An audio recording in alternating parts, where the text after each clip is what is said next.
Okay, dah. Macam mana kita nak ni? Provok dia panggil macam biasa ke? Kita tak semua bang. Bagi nampak semua mana ni. Nampak tak? Ha? Okay, korang semua clear Kalau nampak apa-apa, screenshot ataupun record guys. Okay. So saya buka dekat report Faizal sajalah. Assalamualaikum, assalamualaikum warahmatullahi wabarakatuh. Salamun kaulan min rabbir rahim. Salamun ala Sulaiman fil alamin. Ayo. Jika Sekali lagi, bagi.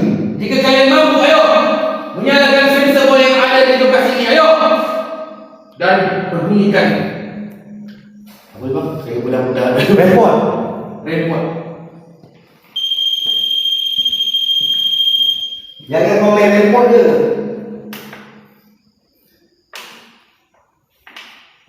Kau bunyikan sesuatu, balik ke sesuatu. Takkan jatuh. Takkan kau bunyikan report. Ayo.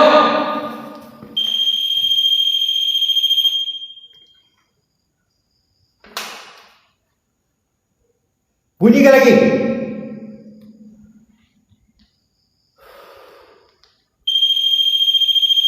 Ui, seram bang. Seram bang. Sekejap Zah, aku try tanya dia. Adakah kau entiti yang berada di kawasan ni yang tutup pintu tadi? Adakah kau Laila?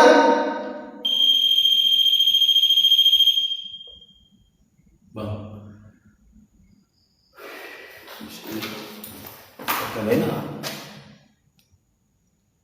Adakah kau penghuni yang ada dekat sini?